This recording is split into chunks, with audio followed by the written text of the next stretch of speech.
Friends, the Ayurvedic mentor या YouTube चॅनलमध्ये आपलं स्वागत आहे.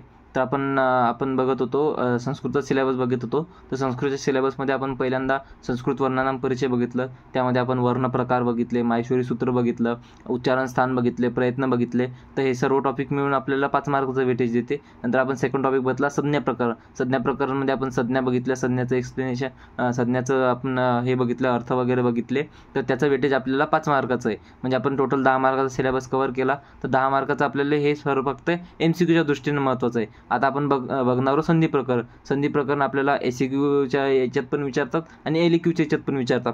तर त्याचं टोटल वेटेज आहे 15 मार्काचं. ठीक आहे. तर आणि नंतर आपल्याला अन्वयमध्ये पण पेपर 2 मध्ये अन्वयमध्ये पण हेल्प करणारे व्याकरण आपल्याला पेपर 2 साठी महत्त्वाचं आहे. ठीक आहे. तर आपण पहिल्यांदा संधी प्रकरणाची व्याख्या बघू. संधीचं काय म्हणणं आहे. तर संधी हे एक पद दुसऱ्या पदाला जोडताना होणारा आगम, आदेश किंवा लोप म्हणजे संधी होय. आपण संज्ञा प्रकरणामध्ये परह, सन्नी, कर्षः, संहिता बघितलं होतं. संधीचे आपण ते एक्झाम्पल बघितले होते की जे अतिशय निकटचे वर्णामध्ये जे हे होते, बदल होते, त्याला हे म्हणतात, संधी म्हणतात. ठीक आहे. तर आगम म्हणजे काय, दोन्ही वर्णाचा वापर करणे. आदेश म्हणजे काय, एक वर्ण काढून दुसरा वर्ण वापरणे. लोप म्हणजे काय, वर्ण काढून टाकणे. ठीक आहे. तर संधीचे 3 प्रकार पडतात: अचसंधी, हलसंधी आणि विसर्गसंधी. याला स्वरसंधी, व्यंजनसंधी किंवा विसर्गसंधी म्हणतात. तर आता अचसंधी काऊन म्हणतात स्वरसंधीला, कारण की अच प्रत्यारामध्ये आपण माहेश्वरी सूत्रात बघितलं होतं सर्व स्वर येतात, म्हणून याला अचसंधी म्हणतात. व्यंजनसंधीला हलसंधी काऊन म्हणतात, की हल प्रत्यारामध्ये सर्व व्यंजन येतात, म्हणून याला हलसंधी म्हणतात. ठीक आहे. तर स्वरांच्या ठिकाणी होणारा आगम, आदेश किंवा लोप याला स्वरसंधी म्हणतात. व्यंजनाच्या ठिकाणी होणारा आगम, आदेश किंवा लोप यांना व्यंजनसंधी म्हणतात. विसर्गाच्या ठिकाणी होणारा आगम, आदेश किंवा लोप याला विसर्गसंधी म्हणतात. तर आता आपण पहिल्यांदा अचसंधी बघून घेऊ. पहिल्यांदा आपण बघू अचसंधी किंवा स्वरसंधी. तर अचसंधीचे 8 प्रकार पडतात: यनसंधी, अयादिसंधी किंवा यांतावांतादी संधी, गुणसंधी, वृद्धिसंधी, पररूप संधी, पूर्वरूप संधी, दीर्घसंधी याला सवर्ण दीर्घसंधी म्हणतात किंवा प्रकृतिभाव संधी. ठीक आहे. तर आपल्याला याच्यामधले यनसंधी, गुणसंधी, अयादिसंधी, वृद्धिसंधी, दीर्घसंधी आणि ह्या संधी महत्त्वाच्या आहेत. पूर्वरूप, पररूप, पूर्वरूप आणि प्रकृतिभाव या इतक्या इम्पॉर्टंट नाहीत, पण तरी आपल्याला पाहून घ्यायच्या. ठीक आहे. तर यनसंधीचं आपण सूत्र बघू. इको यनची. इको यनची हे सूत्र आपल्याला पाठ करायचं. याचा अर्थ होते इक यन अची. लक्षात ठेवायचं नाही. संधी करताना जेव्हा इक प्रत्याहार म्हणजे इ, उ, रू प्रत्याहारातील वर्णासमोर जर अच प्रत्याहारातील वर्ण आला, म्हणजे कोणताही स्वर आला, तर त्याऐवजी त्या इक प्रत्याहाराच्या ऐवजी आपण यन प्रत्याहाराचा आदेश करतो. म्हणजे काय, इक वर्णापुढं जर का अच किंवा म्हणजे स्वर आला, कोणता पण स्वर आला, तर आपण तिथं ईच्या जागी यचा आदेश, उच्या जागी वचा आदेश, रूच्या जागी रचा आदेश आणि रूच्या जागी लचा आदेश. तर आता इथं जसं आपण एक्झाम्पल बघू शकतो, प्रतिएकम, प्रत्येकम. तर आपल्याला हे बघा, इथं य दिसला म्हणजे आपण समजू शकतो की बा यनसंधीचा इथं वापरू शकतो. ठीक आहे. यनसंधी असू शकते किंवा तर मग आपण याचा विच्छेद काय करू शकतो, प्रतिएकम. तर आता इथं त आहे. ठीक आहे. प्रति, त आणि ई पुढं काय आला, आपला ए आला, अच प्रत्याहारातील वर्ण. इको यनच्या सूत्रानं ईच्या जागी काय आदेश झाला, ईच्या जागी य आला. ठीक आहे. तर आता याचं हे विच्छेद काय, याचा संधी काय झाला, प्रत्येकम. तर आता आपण हे बघा, ई, प्रति प्लस याचा आला, याच्यासमोर आला एकम.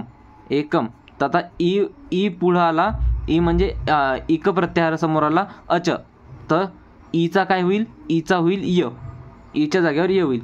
तर प्र प्लस अर्धा त प्लस य याला एकम. तर याच्यामुळं काय होते, प्रत्येकम. आपल्याला हे लिहायचं आणि जिथं संधी होती तिथं आपल्याला सूत्र लिहायचं, इको यनची. आता हे आपल्याला हे सर्व आपल्याला कवा लिहावं लागेल, जेव्हा आपण हे करणार आहोत, काय, जेव्हा आपल्याला 2 मार्कासाठी म्हणजे LEQसाठी संधी विचारतात तेव्हा. आणि जेव्हा शॉर्टकटमध्ये जेव्हा आपल्याला हे करायचं, तर आपल्याला फक्त एवढं लिहायचं की समजा आपल्याला एक तर संधी दिलेली असेल, त्याचा आपल्याला संधी करायचा, किंवा असं दिलेलं असेल आपल्याला असं करायचं. म्हणजे संधी दिलेली असेल, आपल्याला त्याचं फोड करायची. ठीक आहे. तर या दोन पद्धतीने आपल्याला प्रश्न विचारू शकते. अशातून असं पण करता आलं पाहिजे, अशातून असं पण करता आलं पाहिजे. ठीक आहे. तर फक्त आपल्याला अपेक्षित काय, जर का SCQ मध्ये आलं तर आपल्याला अपेक्षित आहे प्रति एकम जर का असं विचारलं असेल तर आपल्याला प्रति एकम एवढं लिहायचं आणि त्याच्यासमोर लिहायचं की हा अचसंधी आहे किंवा स्वरसंधीचा प्रकार आहे आणि त्यामध्ये ही यनसंधी आहे. एवढं लिहिलं आपल्याला मार्क भेटून जातील. पण जर का आपल्याला LAQ मध्ये विचारलं तर तिथं आपल्याला याचं इकोयनची सूत्र लिहिणं अपेक्षित आहे आणि हे आपल्याला याची फोड व्यवस्थित करणं आवश्यक आहे. आता याचं सुधी हे दुसरं एक्झाम्पल आहे. सुधी प्लस उपास्य म्हणजे ई पुढं उ आला म्हणजे स्वर आला, इक प्रत्यारासमोर उ आला म्हणजे अच प्रत्यारात वर्ण आला, तर इथं काय होते, यनचा आदेश होते. तर ईच्या जागी काय होईल, ईच्या जागी यचा आदेश होईल, म्हणून इथं य आला. ठीक आहे. कशा जागी य आला, तर इकोयनची सूत्रानं इकाच्या जागी यन करायचा आणि स्थाने अनंतरम या सूत्रानं आपण यचा हे करतो. हे समजून घ्यायच्या दृष्टीनं आहे, पण हे नाही जरी लिहिलं तरी चालते. आपण हे फक्त याच्यासाठी की बा आपण या सूत्राचा आपण इथं यचा आदेश केला, ईच्या जागी य लिहिला. ठीक आहे. तर सुध्युपास्य हे झालं याचा संधी. ठीक आहे. तर हे दोन एक्झाम्पल लक्षात ठेवायचे. याच्यावरून तुम्हाला समजलं असेल की यनसंधी कशी ओळखायची. ठीक आहे. नंतर नेक्स्ट येते अयादी संधी किंवा याला म्हणतात यांता वांतादेश संधी. याचं सूत्र आहे एचो अयवायावह. याचं सूत्र काय आहे, एचो अयवायावह. तर जर संधी करताना एच प्रत्याहार म्हणजे ए, ओ, ए आणि औ या प्रत्याहारासमोर जर का स्वर अच स्वर म्हणजे अच प्रत्याहार म्हणजे कोणताही स्वर आला तर आपल्याला क्रमाने एच्या जागी अय, ओच्या जागी अव, एच्या जागी आय आणि औच्या जागी आव याचा आदेश करायचा. ठीक आहे. हे सूत्र सांगते एच आयाव. आणि यथासंख्यम अनुदेश समानम या सूत्रानुसार आपण काय करतं की बा एच्या जागी अय, ओच्या जागी अव, एच्या जागी आय आणि ओच्या जागी अव हे ज्याप्रमाणे सांगितलेलं आहे त्याप्रमाणे हे करायचं, म्हणजे त्याप्रमाणे लिहायचं, म्हणजे चुकू द्यायचं नाही. तर याचं उदाहरण काय, हरे प्लस ए म्हणजे ए समोर आला, ए म्हणजे एचे प्रत्याहार समोर आला, कोणता पण स्वर आला. ठीक आहे. त्याचं काय होईल, एच्या जागी होईल अय. तर एच अयवाय या सूत्रानं आपण एच्या जागीवर अय लिहिणारो आणि यथासंख्या अनुदेशानं आपण हे लिहिलं. ठीक आहे. तर हरये याचा संधी होते हरये. ठीक आहे. सेम असंच एक्झाम्पल आहे विष्णवे, विष्णू प्लस ए, ओच्या समोर ए आलं तर ओचं अव होईल यथासंख्या अनुदेशानं. ठीक आहे. तर याचं विच्छेद होते, याचं संधी होते विष्णवे. तर हे कशाचं एक्झाम्पल आहे, अयादी संधी इम्पॉर्टंट आहे. याच्यावर क्वेश्चन विचारले जातात. एचो अयवायावह हे याचं सूत्र आहे. म्हणजे ए समोर एच समोर जर का कोणता पण स्वर आला म्हणजे आपल्याला ए, ओ, ए किंवा औ दिसला. आता हे दिसल कसं, आता इथं हरये इथं आपल्याला मात्र दिसते म्हणजे ए असू शकते. इथं आपल्याला अव दिसते, विष्णवे अव दिसते, इथं अव दिसते, इथं आपल्याला अय दिसते, अय दिसते. तर आपण शोधायचं, आपल्याला जर का असं दिलं असेल तर आपण शोधायचं की बा आपल्याला कुठं अयचा उच्चारण तर होत नाही, कुठं अवचा उच्चारण तर होत नाही, मग त्याला उलटं करायचं. समजा आपल्याला अव दिसते तर अवच्या जागेवर काय असेल, ओ असेल, म्हणून विष्णू आणि एच्या जागेवर ए. ठीक आहे. तर उलटा विचार करायचा, जेव्हा आपण संधी पेपरात सोडवतो तेव्हा उलटा विचार करायचा. ठीक आहे. तर अयादी संधी किंवा यांता वांतादेश संधी. नंतर तिसरी येते संधी गुणसंधीचं सूत्र आहे अदेंग गुण हे संज्ञा सूत्र आहे. तर गुण काय, अदेंग गुण या सूत्राने आपण संज्ञा प्रकारामध्ये पण बघितलं होतं. यानुसार काय होते, जे ह्रस्व अ, ए आणि ओ शब्द आहे या वर्णांना आपण या वर्णांना गुणसंज्ञा प्राप्त होते. तर हे जे वर्ण येतं ह्रस्व अ, ए आणि ओ यांना म्हणतात गुण. आणि आदगुण हे संधिसूत्र आहे, गुणसंधी सूत्र आहे. तर काय होते, जर का अ किंवा आ यासमोर जर का विजातीय स्वर आला, विजातीय म्हणजे सारखा नाही पाहिजेत, सजातीय आणि विजातीय. सजातीय म्हणजे समजा अच्या समोर अ आला किंवा आच्या समोर आ आला तर ते सजातीय झालं. तर मग तिथं काय होईल, तिथं दीर्घसंधी होईल, तिथं सवर्ण दीर्घसंधी होईल. तर आपल्याला इथं काय पाहिजे, विजातीय स्वर म्हणजे वेगळा स्वर. आणि जे आधीचं जे हे प्लस असते हे संधी दर्शवते. संधीच्या आधी जे शब्द लिहितो आपण त्याला पूर्वपद म्हणतात आणि जे नंतर लिहितो त्याला परपद म्हणतात. ठीक आहे. तर आपण किंवा याला उत्तरपद म्हणतात, त्याला पूर्वपर म्हणतात किंवा पूर्वपद उत्तरपद पण म्हणतात. ठीक आहे. तर आपण काय करायचं, जर का आ असेल तर आणि त्याच्या समोर जर का विजातीय स्वर असेल, आपण स्वरसंधी बघते, ठीक आहे, तर काय होईल, ए ओ याचा आदेश होईल. म्हणजे अच्या जागी आणि ई असलं तर ए होईल, आणि आ असला तर ओ होईल. तर हे सर्व आपण बघणार आहोत, ठीक आहे. तर हे काय गुणसंधी, आदगुण. आ समोर जर का विजातीय स्वर आला तर ए आणि ओचा आदेश करावा. आता याचं आपण एक्झाम्पल बघू, तुम्हाला एक्झाम्पलनं अजून क्लिअरिटी येईल, ठीक आहे. आता इथं आपल्याला एक्झाम्पल येते उपेंद्र. आता हे उपेंद्र, तर इथं ए दिसते, याचा अर्थ आपल्याला हे समजून जायचं की ए किंवा ओ आला म्हणजे गुणसंधी असेल, गड्या गुणसंधी असू शकते. आणि अयचा उच्चारण दिसतं तुम्हाला, अय अव आव दिसलं तर तुम्ही समजू शकता की बा तिथं अयादी संधी असू शकते. आणि जर का तुम्हाला इथं हे दिसलं, दीर्घत्व दिसलं की आ आहे, दीर्घ ई आहे, ऊ आहे म्हणजे धेनू आहे, तसं ऊ आहे तर तिथं समजून जायचं की आपल्याला बा इथं दीर्घ संधी असू शकते. तर हे ओळखायचं आहे. इथे तुम्हाला ए किंवा ओचा जर का इथं समजा ओचा तुम्हाला हे झाला असता, बोध झाला असता की उच्चार करताना तुम्हाला ओ दिसत आहे, इथं जसं उपेंद्र एचा उच्चार होते ना, तर इथं आपण गुणसंधी समजू शकतो, गुणसंधी असू शकते, ठीक आहे. तर उप प्लस इंद्र, उप समोर आला, ई आला, एच समोर आला, एच प्रत्याहार, तर तिथं काय होईल, गुण होईल. आदगुण सूत्रानं गुण हे करल आणि अदेंग गुण या सूत्रानं एचा आदेश केला आपण, तर उपेंद्र हे एक्झाम्पल झालं त्याचं, ठीक आहे. आता याचं एक अजून एक सूत्र आहे, हे तुम्हाला लक्षात ठेवायचं, ठीक आहे. हे काय आहे, उरण रपर, हे सूत्र काय आहे, हे पाणिनीने सांगितलेलं सूत्र आहे, ठीक आहे. याला तर हे सूत्र आपल्याला काय सांगते, हे सूत्रानुसार काय होते, जर का उ ही रूची षष्टी विभक्ती आहे, उ ही रूची षष्टी विभक्ती आहे, या सूत्रानुसार रूच्या आधी जेव्हा अन प्रत्याहार आला असेल, म्हणजे अ ई उ, म्हणजे जर का रूच्या आधी जर का अ ई किंवा उ आला तर काय करायचं, तर तेव्हा रूचा रफार होते. म्हणजे जेव्हा या रूचा आपण रफार करतो, रफार, ठीक आहे. सूत्र काय सांगते, उरण रपर हे सूत्र काय सांगते की जेव्हा रूच्या आधी अ ई उ हे वर्ण आले तर रूचा रफार होतो. जसं ब्रह्म ऋषी, तर हा रू आहे, रूच्या समोर ह आला, म्हणजे अ आला, रूच्या समोर अ आला तर या रूचा रफार होईल, म्हणजे अर होईल. तर तिथं काय आलं, ब्रह्मर्षी, ठीक आहे. नंतर वसंत ऋतू, तर रूच्या आधी अ आला तर रूचा काय होईल, अर होईल, तर वसंत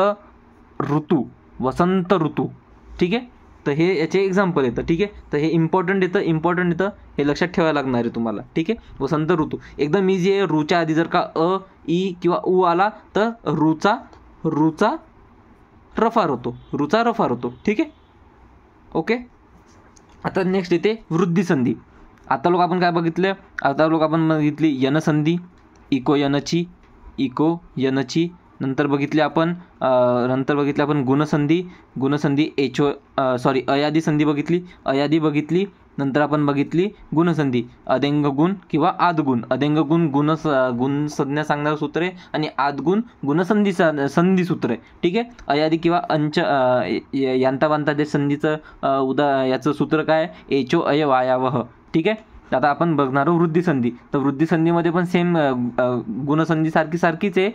इथं काय वृद्धी राधयचं, म्हणजे हे वृद्धी संज्ञा सांगणारं सूत्र आहे की म्हणजे याच्यात काय येते, आ ए आणि औ या वर्णांना वृद्धी संज्ञा प्राप्त होते. तर जसं गुणमध्ये काय होते, गुणमध्ये अ ए आणि ओला गुण म्हणतात, तसं वृद्धी कशाला म्हणतात, वृद्धी म्हणतात आ ए आणि औ, याला काय म्हणतात, याला म्हणतात वृद्धी. तर हे सांगणारे सूत्र आहे वृद्धी राधैच अदेंग गुण, ठीक आहे. कन्फ्यूज नाही व्हायचं, लक्षात ठेवायचं, इझी आहे. नंतर येते वृद्धी रेची, तिथं काय ते गुणसंधीमध्ये काय येते, आदगुण, इथं काय वृद्धी रेची, हे काय आदगुणचे अपवाद सूत्र आहे. आपण तिच्यात काय सांगितलं होतं, गुणमध्ये आपण गुणसंधीमध्ये काय सांगितलं होतं की जर का आ समोर जर का कोणतं पण विजातीय स्वर आला की समोर जर का ई आलं तर तिथं आपण काय करतो, ए ओ अर किंवा अल याचा आदेश करतो. ठीक आहे. तर आता इथं हे याचं काय म्हणणं आहे की जर का अ किंवा आ समोर जर का कोणताही स्वर आला तर तिथं अ ए ओ हे होते, हे सांगते गुणसंधी.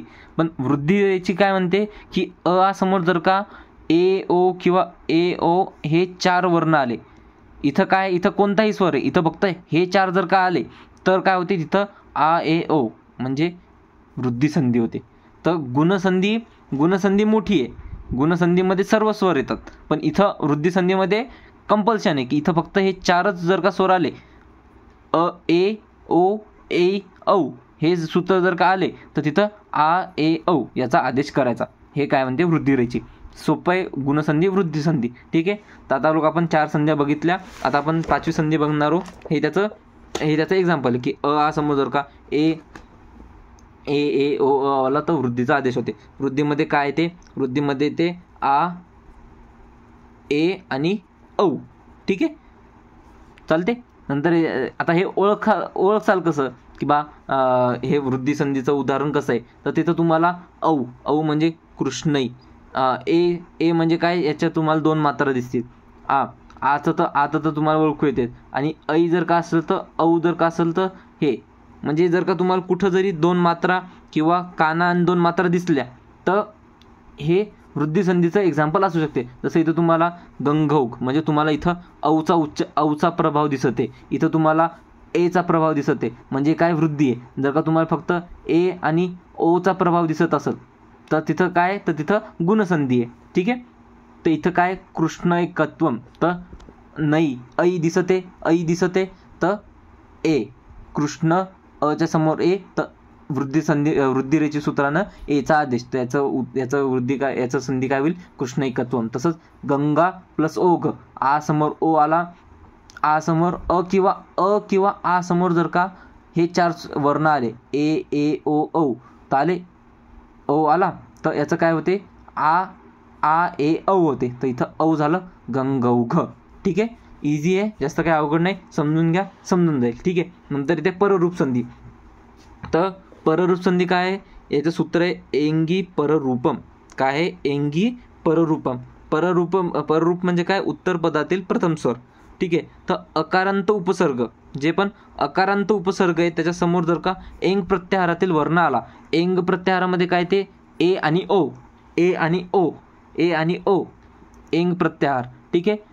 जर का अकारांत उपसर्ग, अकारांत उपसर्ग, जे उपसर्ग आहे तर अकारांत, त्याच्यासमोर जर का ए किंवा ओ आला तर पूर्व आणि पर दोन्ही पदाऐवजी आपण पररूपाचा आदेश करतो, म्हणजे नंतरच्या पदाचा आदेश करतो. म्हणजे काय आहे, हे कशाचं अपवाद सूत्र आहे, हे वृद्धिरेचीचं अपवाद सूत्र आहे.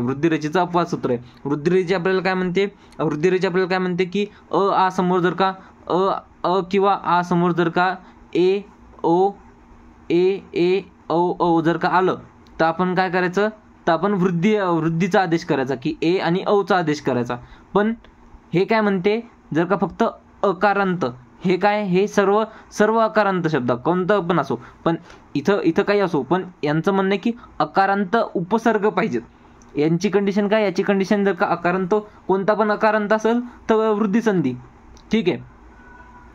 आणि वृद्धिसंधी असेल आणि अकारांत समोर जर का कोणताही स्वर आला असेल तर तिथं गुणसंधी होईल. ठीक आहे. हे मी तुम्हाला कन्फ्युजन दूर करतो, पहिल्यांदा समजून घ्या. ठीक आहे.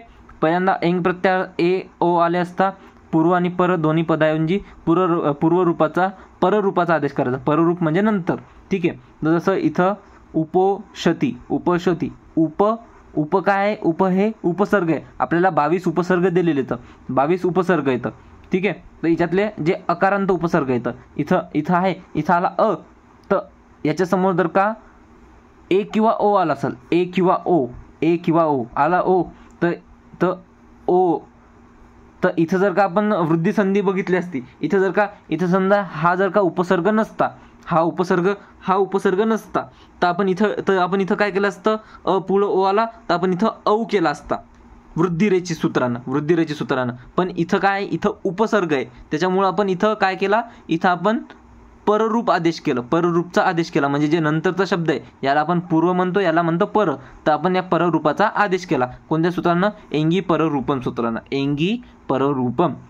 जर अकारांत उपसर्गापुढे अ किंवा ओ आला असेल तर आपण पररूप म्हणजे पररूपाचा म्हणजे एंग प्रत्याहाराचा आपण आदेश करतो. म्हणून इथं काय आलं? इथं अ आणि ओच्या जागेवर फक्त ओ आलं, म्हणून याचं काय झालं? उपोषती. उपोषती. ठीक आहे. सेम तसंच प्र काय आहे? प्र पण उपसर्ग आहे. पर हे सर्व उपसर्ग आहेत. तर प्र आलं, इथं अ आलं, ए समोर आलं तर आपण ए आदेश केला, तर काय? प्रेजते. तर हे काय? पररूप संधी. ठीक आहे. नंतरचे अचो अंत्यादी टी. अच अंत्यादी टी पदातील शेवटचा स्वर आणि त्यापुढील भाग मिळून टी असे म्हणतात. आता हे आपल्याला नंतर समासमध्ये पण कामी पडते, तर हे लक्षात ठेवायचं. हे फक्त लक्षात काय ठेवायचं की आता समजा आपण जेव्हा हे करतो तर जे आता समजा आपण याचा जर का विग्रह केला तर आपल्याला माहिती आहे ज मध्ये अ असते, ग हे सर्व आपण याचा विग्रह केला. सर्व व्यंजन स्वतः हे होत नाही, तर व्यंजनाला स्वर लागते त्याच्या उच्चारणासाठी. ठीक आहे. तर आपण इथं हे केलं तर याच्यामध्ये अत, अ म्हणजे काय? शेवटचा स्वर आणि त्यापुढील जे पण शब्द असतात त्याला काय होतात? अत. याला म्हणतात टी. याला टी संज्ञा प्राप्त होते. कोणत्या सूत्रानं? अचो अंत्यादी टी यानं टी संज्ञा प्राप्त होते. ठीक आहे. आता याचा वापर आपण नंतर करू, याचा समोर तुम्हाला उपयोग होणार आहे. तर आपण लक्षात काय ठेवायचं? वृद्धी रेचीचे अपवाद सूत्र आहे एंगी पररूपम. ठीक आहे. तर आता ही झाली पररूप संधी. पररूप संधी. आता आपण बघणार आहोत पूर्वरूप संधी. ठीक आहे. आता इथे पूर्वरूप संधी. तर पूर्वरूप संधीमध्ये एंग पदांतादती आपण काय बदललं होतं? एंगी पररूपम. एंगी पररूपम. आता हे काय? एंग पदांतादती. एंग पदांतात अति. हे काय? जर पदाच्या शेवटी जर का एंग प्रत्याहारातील वर्ण म्हणजे पदाच्या शेवटी जर का ए किंवा ओ आला असेल आणि त्यापुढे फक्त अ ओनली अ, दुसरं काही नाही, फक्त अ आहे, तर पूर्वपदाचा आदेश होतो. तर म्हणजे पूर्वपदाचा आदेश करायचा. तिथं आपण परपदाचा आदेश केला होता, इथं पूर्वपदाचा आदेश केला. ठीक आहे. काय आहे? फक्त अ पाहिजे. ए ओ समोर फक्त अ असेल तर हरे हे अ, तर फक्त एचा आदेश करायचा. एचा आदेश करायचा, अचा लोप करायचा. पण इथं अ होता म्हणून आपण काय करतो? इथं त्यातला आपण अवग्रहाचं साईन देतो की बा इथं अ होता, तसं तर आपण फक्त एचा आदेश केला एंग पदांतादती सूत्रानं. पण इथं ए होता. जिथं पण तुम्हाला हे पूर्वरूप संधी एकदम सोपी आहे. जिथं पण तुम्हाला अवग्रह दिसला तिथं समजून जायचं पूर्वरूप संधी आहे. एंग पदांतादती सूत्र लावून टाकायचं. हे सर्व सोपं आहे. पण लक्षात घ्यायचं, समजायचं की बा तसं त्याचा लोप व्हायला पाहिजे. तसं ओच्या समोर जर का ए किंवा ओच्या समोर जर का अ आला तर फक्त ओचा म्हणजे पूर्वपदाचा आदेश होतो, पूर्वपदाचा. ठीक आहे. तर याला पूर्वपदाचा आदेश झाला, पण याचा अ हे करायचा, आपल्याला लोप करायचा, अ आपल्याला दाखवायचा नाही. पण अ होता हे समजेल कसं? इथं अवग्रहाचं साईन देतात. वरील उदाहरणामध्ये अवग्रह चिन्ह कसे आले? हे चिन्ह अ स्वराचा लोप झाल्याचे दर्शवते किंवा दर्शवते, ते सांगते की बा इथं आधी अ होता म्हणून त्याला काय म्हणतात? हरेव. ठीक आहे. विष्णोव. ठीक आहे. नंतर येते आपली दीर्घ संधी. याला सवर्ण दीर्घ संधी म्हणतात. एकदम इझी आहे. जर का अकह सवर्णे दीर्घ हे त्याचं सूत्र आहे. अकह सवर्णे दीर्घे म्हणजे अक प्रत्याहारातील वर्णासमोर जर का सवर्ण म्हणजे सारखा वर्ण आला तर तिथे दीर्घ संधी होते. म्हणजे अ किंवा आच्या समोर अ किंवा आला तर आ होतो. ई समोर जर का ई आला तर ई होतो. ऊ समोर जर का ऊ आला तर ऊ होतो. रू समोर जर का रू आला तर रू होतो. रूचं आपण रूचं दीर्घ नसते म्हणून याचा रूचं इथं काही येणार नाही. ठीक आहे. हे आपण रूचं आपण आधी वर्ण प्रकारमध्ये पण बघितलं होतं की रूचं आपण दीर्घ होत नाही. ठीक आहे. तसं दैत्यारी इथं आरी आलं. आ म्हणजे काय? अ किंवा अ आरी, दैत्यारी. ठीक आहे. नंतर परम अर्थ हे परमार्थ. ठीक आहे. हे याचं एक्झाम्पल आहे. एक्झाम्पलहून तुम्हाला आता व्यवस्थित समजलं असेल की दीर्घ संधी काय. नंतर एक शेवटची संधी आहे प्रकृतिभाव संधी. जसा आहे तसा राहणे, यात संधी होत नाही. तर हे जास्त काही महत्त्वाचं नाही, तुम्ही आता भावू नका, हे नुसतं कन्फ्युजन वाढेल तुमचं, हे काही इतकं काही महत्त्वाचं नाही. ठीक आहे, चालते. आता आपण आता मी एकदा तुम्हाला नाही का जे आपलं जे कन्फ्युजिंग पार्ट आहे ते एकदा मी तुम्हाला फक्त 2 मिनटात तुम्हाला रिवाईज करतो की सर्व संधीचं म्हणणं काय. ठीक आहे, तर आपण पहिल्यांदा बघितली अचसंधी किंवा अचसंधीलाच काय म्हणतात, स्वरसंधी. ठीक आहे, अचसंधी किंवा स्वरसंधी. तर यामध्ये आपण काय बघितली, यनसंधी, यन नंतर बघितली अयादी, नंतर बघितली गुणच्या नंतर बघितले आपण नंतर बघितले आपण वृद्धिसंधी, वृद्धीनंतर बघितले आपण पररूप संधी, पररूप नंतर बघितले आपण पूर्वरूप संधी नंतर बघितले आपण दीर्घसंधी, दीर्घ किंवा सवर्ण दीर्घ संधी नंतर आपण बघितली प्रकृतिभाव संधी. फक्त तुम्ही नावासाठी लक्षात ठेवा, याचा वापर सध्या तुम्हाला एक्झाम्पलमध्ये येणार नाही, तुम्हाला त्याचं गरज पण नाही. ठीक आहे, तर आता आपण ओळखायचं कसं ते लक्षात ठेवू. यनसंधीचं सूत्र काय आहे, इको यनची, तुम्हाला लक्षात एवढंच ठेवायचं. नंतर जे हे अयादी संधी, यालाच अयादी संधी किंवा याला यांता वांतादेश संधी म्हणतात. तर याचं सूत्र काय आहे, एचो अय वायावह,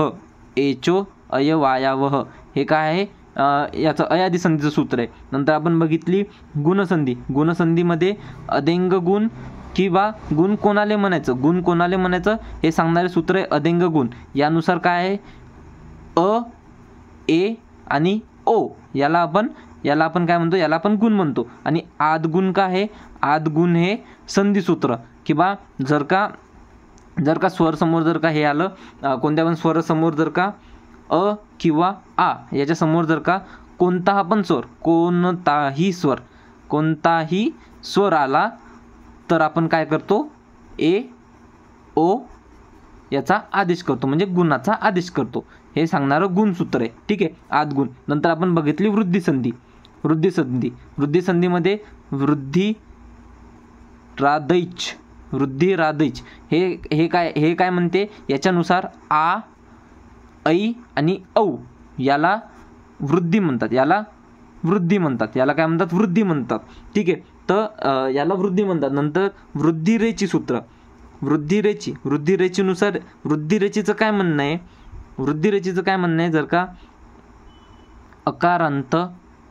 अकारांत उपसर्ग पाहिजेत, याला काय पाहिजेत, याचं म्हणणं आहे की अ किंवा आ समोर जर का फक्त ए, ओ, ऐ आणि औ हे 4 वर्ण आले, फक्त हे 4. इथं काय आहे, गुण म्हणते की कोणतेही स्वर चालतात, आ समोर कोणतेही स्वर लागते, आम्ही ए किंवा ओचा आदेश करतो. तर हे काय म्हणते, आदगुण म्हणते, तर तिथं गुणसंधी होईल. आणि जिथं तुम्हाला आ समोर फक्त हे 4 वर्ण दिसतील, फक्त हे 4, तर तिथं काय होईल, तिथं तुमचा आदेश होईल गुणाचा. गुण काय येतात, ए आणि औ. गुणमध्ये येतात ए किंवा औ. हे काय, वृद्धिसंधीचं. हे उदाहरण काय, वृद्धिसंधीचं. वृद्धिसंधीमध्ये की आम्हाला आ समोर फक्त आम्हाला 4 वर्ण पाहिजेत. यांचं म्हणणं की आम्हाला कोणताही स्वर लागते, कोणताही स्वर असला, आ ई उ रू आम्हाला कोणता जरी स्वर चालते, आम्ही गुणसंधी देतो. याचं म्हणणं की आम्हाला फक्त हे 4 स्वर द्या, आम्ही तुम्हाला वृद्धिसंधी देतो. आणि नंतर येते सारखंच आहे म्हणून कन्फ्युजन वाढू शकते. नंतर येते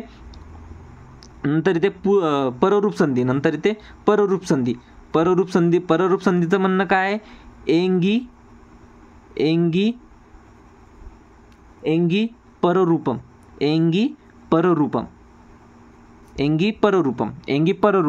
तर याचं म्हणणं काय आहे की जर का अकारांत आम्हाला उपसर्ग द्या. याचं म्हणणं काय, अकारांत पाहिजेत, पण जर का उपसर्ग असेल आणि त्याच्यासमोर जर का ए किंवा ओ असेल, त्याच्यासमोर काय फक्त एंग प्रत्याहार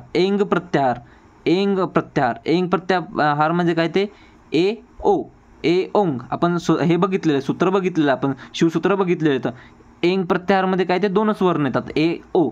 अकारांत उपसर्गासमोर जर का फक्त ए किंवा ओ, फक्त हे 2च स्वर असतील, तर इथं काय आदेश होते, तर इथं पररूप जे पररूप आहे. आता आपण जेव्हा हे प्लसचं चिन्ह राहते तेव्हा इथं अ आणि इथं जर का समजा ए किंवा ओ असेल तर याचा लोप करायचा आणि पररूपाचा आदेश करायचा, म्हणजे या दोघांच्या जागी हे याचा आदेश करायचा. ठीक आहे, याचं हे कोणाचं म्हणणं आहे? एंगी पररूपांचं म्हणणं आहे. नंतर आपण पाहिली पूर्वरूप संधी. नंतर पाहिली आपण पूर्वरूप संधी. पूर्वरूपचं संधीचं म्हणणं आहे पूर्वरूप संधीचं म्हणणं आहे एंग पदांतादती. काय? एंग पदांतादती. एंग पदांतादती. तर काय त्याचं काय म्हणणं आहे? जर का याचं म्हणणं आहे जर का एंग प्रत्याहार असेल आणि त्याच्यासमोर फक्त अ पाहिजे, याला फक्त अ पाहिजेत, तर एंग प्रत्याहार म्हणजे काय? ते ए ओ.